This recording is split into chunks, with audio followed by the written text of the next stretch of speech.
Becoming a HeJu was a bit weird because when I started I was immediately asked to join the HZDR PhD seminar. And also during the PhD seminar the representatives of the center presented themselves and they showed that they were doing some interesting work, and I joined them. And the current HeJu of my center said that she is going to do maternity leave and we need someone to replace her, and you can do it, you're new, so just go there. And it was quite nice, and for the first year in 2016 to 2017 I, due to some previous experience, decided to become treasurer, and after this, so in this period, it was rather the simple decision: either I would do the treasurer again, or I would do less, or I would do more. And since I usually tend to do more, it was just standing for election for speaker. I joined the Helmholtz Juniors after looking at the results of the survey in 2015, and I was actually a bit surprised about some of the results. So I was involved before in PhD representatives and then in Helmholtz Juniors, and I joined the last midterm meeting, so it was 1 year ago. And then during the annual meeting, actually slightly before, I wrote an interview on the spokesperson and I learned more or less how it works. And then during the annual meeting, actually I talked with a lot of people, and the former spokesperson actually convinced me that maybe it was a good idea to join. And at the beginning I was a bit afraid. I was not a good person for it, or was too much work, but then in the end I'm very happy of the choice I made.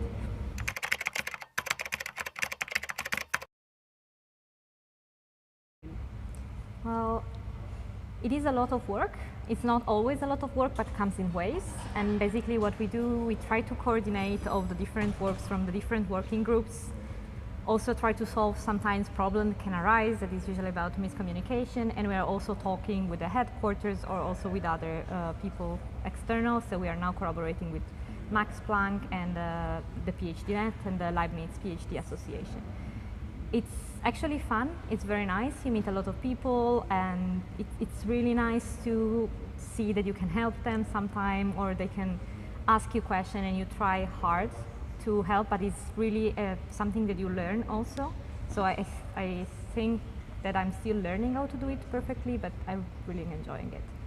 The only thing I want to actually add to this, because all of it is true obviously, is that it is always interesting and engaging to see for our two major meetings during the year that even though it appears to many people that over a long term of time nothing much happens, there is always incremental change in the individual centers, and also the headquarters are extremely supportive to our work. And by these incremental changes, actually over time, a real shift for better conditions for doctoral researchers happen. And this always needs to be communicated to every Helmholtz Juniors and also to every PhD student, that they cannot expect a revolution. And even if nothing moves at their individual center for quite some time, at the grand scale things are happening and things are moving forward.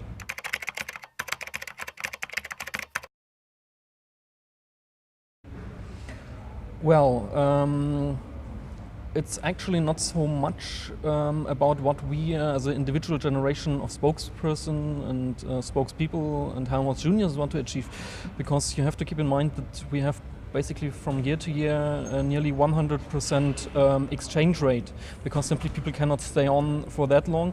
But I think the general aims that we have set for the Helmholtz Juniors and that we have taken up from the last generation will hopefully hand over to the next one in terms of better working conditions, better contracts, better supervision.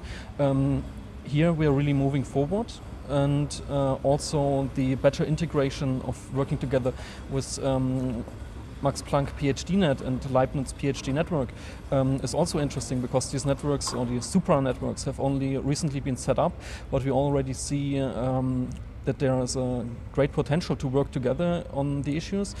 But at the same time, we obviously face differences in administration and how people work simply, and these have to overcome, but also we can learn and grow from these differences and issues.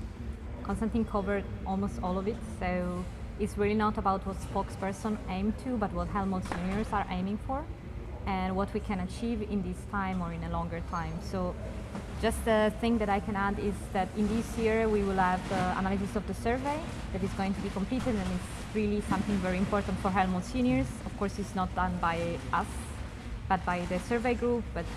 And we also had the Next Gen conference recently. It was very, very engaging and nice. So these are all goals and things that Helmholtz Juniors are doing, and we're very happy, and we want just to continue and help and progress.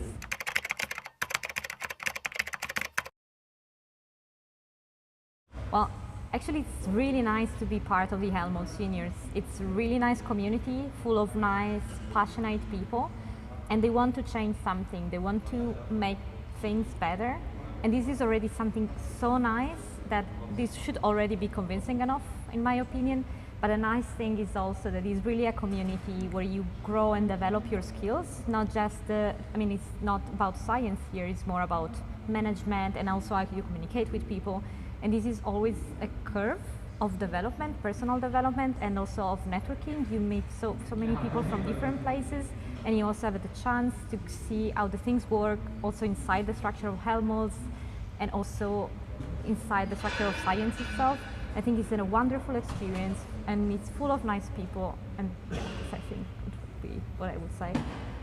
Besides the obvious things that you get, like transferable skill training simply on the job in terms of project management, communication and such that Giulia just managed, there's one other small issue that I do not want to just let be forgotten.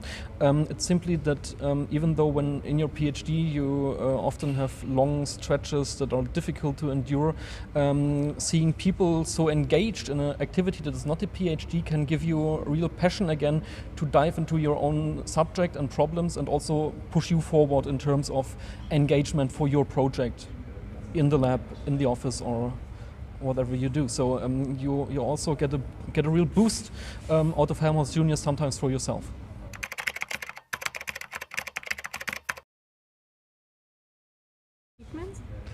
Great, just great. No, I think that due to the support and the way that science in Germany is supported, I think working conditions will improve further. And also I would assume that from the network with Leibniz and Max Planck we can work on very beneficial working conditions, but also on exchange with the other research networks, and maybe provide new opportunities for doctoral researchers and even postdocs later on to exchange between these networks within Germany. And that would be, for instance, an interesting way where we can guide Helmholtz Juniors too. Yeah. I also think that Helmholtz Juniors are very important also inside the Helmholtz Association.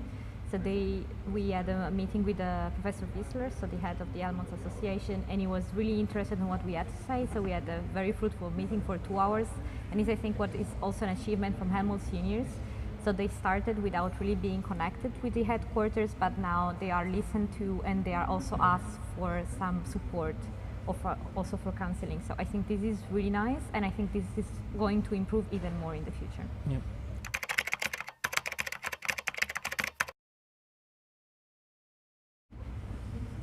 That's difficult.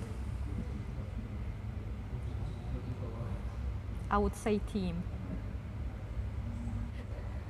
Exchange.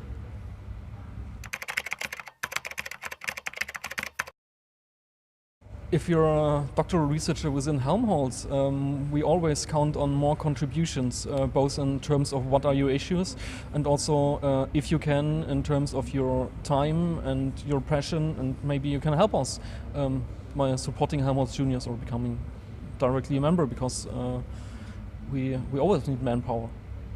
I agree with Konstantin. If you're interested in anything, any aspect of doctoral research life, do you want to know more? Join us or be engaged with us. Follow us on Facebook or Twitter, get in contact with us and give us your feedback.